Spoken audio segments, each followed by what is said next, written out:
Se você me encontrou aqui pelo YouTube, eu tenho certeza que você está comprometido com a sua conversão e com a sua mudança de vida, e você tem buscado conhecer mais sobre a nossa igreja.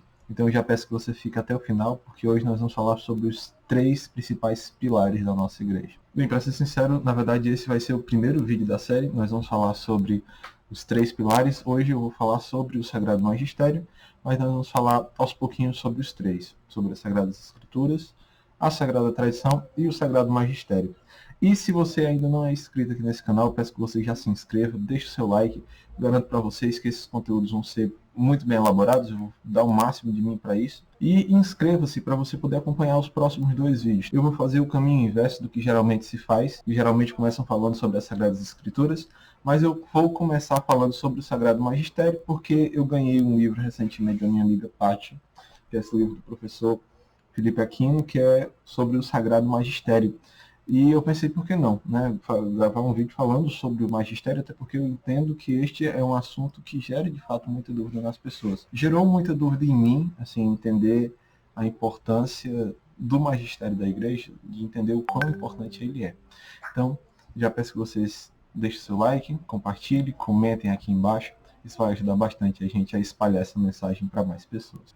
Muito bem, e como eu falei para vocês, a nossa Santa Mãe Igreja Católica se apoia em 3 colunas. As Sagradas Escrituras, que basicamente é a palavra de Deus, né? É a Bíblia, aquilo que nós temos como escrito sagrado, como voz de Deus para nós. Nós temos a Sagrada Tradição, ou seja, aquilo que não ficou escrito, mas que foi passado dos apóstolos para os primeiros cristãos e veio até nós hoje, né? E chegou até nós. E, por último, o Sagrado Magistério. E o Sagrado Magistério, lógico, ele é formado pelo Papa e pelos bispos, dentro de uma sucessão apostólica, e são eles quem extraem das Sagradas Escrituras e da Sagrada Tradição os ensinamentos para o povo de Deus. Então, assim, uma coisa que é importante a gente entender, se hoje nós somos cristãos, católicos ou de outras denominações, inclusive, né, cristãs, nós devemos isso ao magistério da igreja. O magistério da Igreja Católica, que colheu das Sagradas Escrituras e da Sagrada Tradição, e dentro de uma sucessão apostólica, trouxe isso até nós, até os tempos atuais. Né? E essa palavra, né, essa expressão sucessão apostólica é muito importante, porque se nós formos parar para pensar, os primeiros apóstolos, aqueles 12 que conviveram com Jesus, que foram testemunhas oculares do Cristo, esses 12 tiveram sucessores, pessoas que o sucederam. Então, se você hoje chegar no padre da sua paróquia e você for investigar quem foi o bispo que o ordenou, e o bispo que ordenou este bispo ir fazendo esse caminho inverso, vendo quem foram os bispos anteriores, você vai chegar lá nos 12 primeiros apóstolos. Né? E isso é maravilhoso, porque mostra a unidade da nossa igreja desde o princípio, desde Jesus até hoje. Né? O que mostra que a nossa igreja, ela é de fato a igreja de Cristo, e é uma única igreja. Né? Não foram várias igrejas com o tempo, mas pelo contrário, é uma igreja só. Una que está apoiada nessas 3 bases, nessas 3 colunas. Lembrando, este é o primeiro vídeo, nós vamos fazer ainda mais 2 falando sobre os outros temas. Como eu falava, o magistério é responsável por retirar esses ensinamentos das Sagradas Escrituras e da Sagrada Tradição e passar para nós, passar para o povo de Deus. É o que acontece, por exemplo, com o catecismo da Igreja Católica. Essa unidade aqui, que vocês inclusive já estão acostumados a ver aqui nos vídeos, que é esse livrinho de capa amarela, ele é um trabalho do magistério da Igreja, né? E que nos ensina aquilo que diz a Bíblia e a Sagrada Tradição. Não apenas isso, é claro. Afinal de contas, se nós hoje conhecemos tudo aquilo que Jesus viveu há 2000 anos atrás, nós devemos ao magistério da Igreja, que conservou todos esses ensinamentos até hoje. Então, se nós somos cristãos, devemos isso ao magistério da igreja. Uma coisa que é importante a gente entender é que Cristo é a cabeça da igreja. Né? Ele é a cabeça invisível. Né? E nós somos o corpo. No entanto, Deus quis que uma simples criatura humana assumisse o papel de cabeça visível da igreja. Né? Alguém em que nós podemos ver e olhar. Claro, Cristo é a cabeça espiritual, né? Mas ele escolhe uma pessoa para dirigir a igreja. E ele fez isso quando escolheu a Pedro. Né? Lógico que pela sucessão apostólica nós temos hoje nosso Papa. Né? No momento da gravação desse vídeo, nós temos o Papa Francisco. Né? Mas tivemos vários papas, né, ao longo da história. E todos eles vieram dentro da sucessão apostólica. Eles foram ungidos por alguém, ao contrário daquilo que acontece em outras denominações cristãs, em que uma pessoa se auto-intitula, a pessoa diz, não, a partir de agora eu sou o bispo. Mas a igreja, nossa igreja católica, sempre entendeu que isso não é algo que pode ser auto-intitulado, mas pelo contrário, é uma autoridade que precisa ser passada, né, de alguém que a tem para outra pessoa. Isso é a sucessão apostólica. O Papa, hoje, o Papa Francisco, ele recebeu essa sucessão. Né, ele hoje é sucessor de Pedro na Terra. Tudo bem? E Jesus, como eu falei, ele quis uma cabeça visível. Ele quis uma pessoa, uma criatura que assumisse esse papel. Justamente porque ele sabe da nossa miséria, ele conhece as misérias da humanidade. E ele sabe que nós precisamos de alguém mais próximo da nossa humanidade. Né? Assim como eu já falei, inclusive, em outros vídeos sobre Nossa Senhora, né? Em que Jesus nos dá a sua mãe, porque ela é uma criatura muito mais próxima de nós, da nossa humanidade, do que ele. Né? Então, assim também ele faz com a nossa igreja. Ele coloca uma cabeça visível. E, se a gente for parar para analisar um pouquinho, lá no livro de São Mateus, no capítulo 16, versículo 17 em diante, em que Jesus pergunta aos discípulos quem as pessoas dizem que ele é. Né? E Simão Pedro responde. Eu vou ler aqui esse trechinho. Diz assim: Jesus, respondendo, disse-lhe: Bem-aventurado és tu, Simão, porque não tu revelou a carne e o sangue, mas meu Pai que está nos céus. Pois também eu te digo que tu és Pedro, e sobre esta pedra edificarei a minha igreja. Presta atenção nos destaques, tá? E as portas do inferno não prevalecerão contra ela. E eu te darei as chaves do reino do céu, e tudo que ligares na terra será ligado no céu, e tudo que desligares na terra será desligado no céu. Palavra da salvação, glória a vós, Senhor. Então vejam, primeiro, Pedro, por uma inspiração divina, claro, pelo Espírito Santo, ele reconhece que Jesus é o Cristo, é o Filho de Deus, né? E Jesus diz, bem-aventurado és tu, Simão Pedro, porque não foi a carne que te revelou isso, mas foi meu próprio Pai. Foi meu Pai que revelou. E na verdade te digo, tu és Pedro, e sobre esta pedra. E vejam que o nome Pedro significa rocha, pedra. E Jesus diz, sobre esta pedra eu edificarei a minha igreja. Vejam que Jesus não diz as minhas igrejas, mas sim ele diz a minha igreja, uma única igreja. E ele coloca sobre o comando desta igreja Pedro. E veja que ele diz, e eu te darei a chave do reino do céu. Quando você entrega as chaves da sua casa, do seu transporte para alguém, você confia naquela pessoa. Se você entrega as chaves, e veja, Jesus entrega as chaves do reino do céu nas mãos de Pedro. E diz, tudo que ligares na terra será ligado no céu. A chave tem justamente esse poder. O poder de abrir ou fechar, o poder de ligar ou desligar. Né?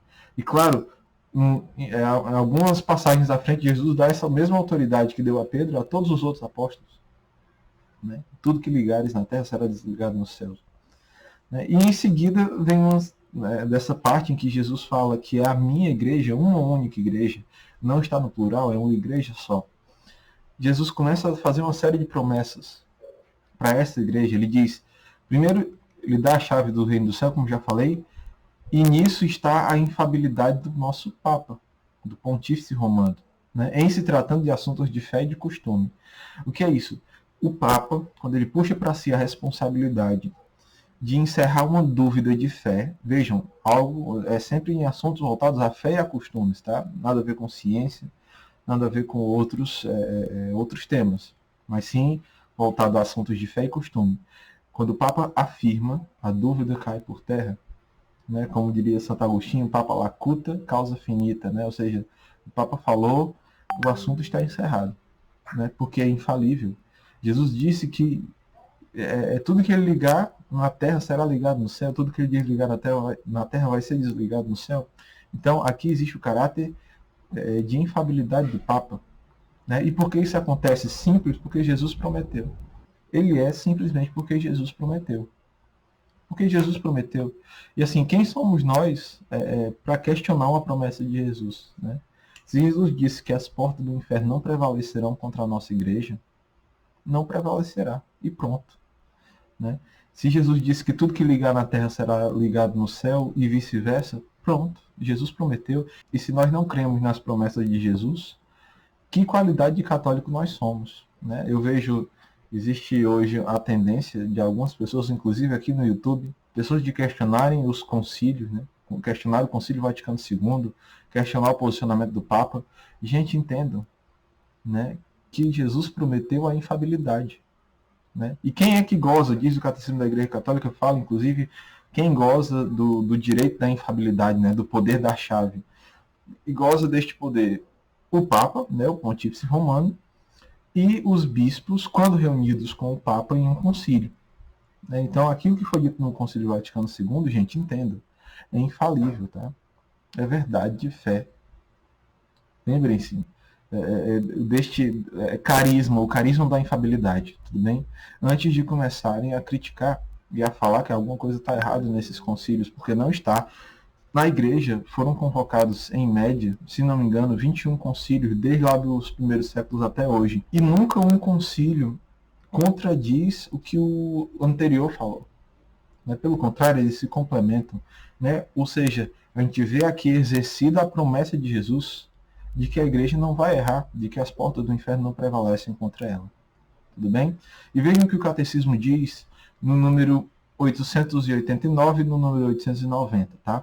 Primeiro, eu vou ler o texto na íntegra e depois eu vou ponto a ponto, tá? O Catecismo diz o seguinte: para manter a igreja na pureza da fé transmitida pelos apóstolos, Cristo, que é a verdade, quis tornar a sua igreja participante de sua própria infabilidade, pelo sentido sobrenatural da fé. Então primeiro, isto aqui acontece na ordem sobrenatural, tá? Não é algo da ordem da natureza, pelo contrário. É algo que vem do sobrenatural de Deus. O povo de Deus adere infalivelmente à fé, guiado pelo magistério vivo da igreja. Ele diz e ele fala no número seguinte: a missão do magistério está ligada ao caráter definitivo da aliança instaurada por Deus em Cristo com o seu povo. Deve protegê-lo dos desvios e das quedas e garantir-lhe a possibilidade objetiva de professar sem erro a fé autêntica. O ofício pastoral do magistério está assim ordenado ao cuidado para que o povo de Deus permaneça na verdade que liberta. Para executar esse serviço, Cristo dotou os pastores do carisma da infabilidade em matéria de fé e de costume. Aí logo em seguida ele também fala, né, que goza desta infabilidade o Pontífice Romano, ou seja, o Papa, chefe do Colégio dos Bispos, por força de seu cargo, quando na qualidade de pastor e doutor supremo de todos os fiéis e encarregados de confirmar seus irmãos na fé. Então, existem alguns pontos que eu quero destacar nessa leitura, tá? Primeiro, o magistério, ele existe para manter a pureza da fé transmitida pelos apóstolos. Para manter a pureza. Gente, e é por isso que eu falei no começo desse vídeo que a autoridade é passada, ou seja, existe uma sucessão que nós chamamos apostólica, e ela existe para manter a pureza da fé transmitida. Né? Para que nós católicos recebamos a mesma fé transmitida pelos apóstolos há mais de 2000 anos atrás. É para isso que ele existe, tornando a igreja participante da sua própria infabilidade, ou seja, o próprio Cristo, ele quis fazer com que a igreja fosse participante da sua infabilidade. Ou seja, Cristo não erra, e ele quis que a igreja também não errasse. Ele prometeu isso, a promessa de Deus. Além disso, o magistério assume um caráter definitivo da aliança instalada por Deus em Cristo com o seu povo.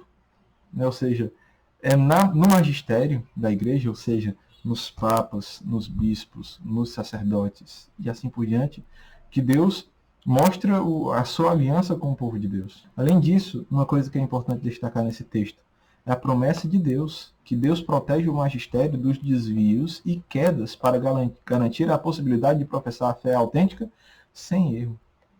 Então, Deus protege, existe uma proteção de Deus dentro do magistério da igreja para que ele não ensinem o erro, para que eles não ensinem desvios. Isso não quer dizer, gente, tá, que os sacerdotes, por exemplo, eles não pequem ou que eles não errem. Eles erram, tá? Mas o magistério da igreja, enquanto instituição, ele não erra. Quando o Papa está reunido com os bispos em um concílio, não existe erro. Ele goza da infabilidade nesses momentos. E uma coisa que é muito importante falar aqui, inclusive foi um dos motivos para mim ter escolhido falar primeiro do magistério, antes de falar das Sagradas Escrituras e de falar da Sagrada Tradição. Mas antes de falar sobre isso, eu gostaria de pedir mais uma vez, encarecidamente, que você, se ainda não deixou o seu like, deixe o seu like aqui.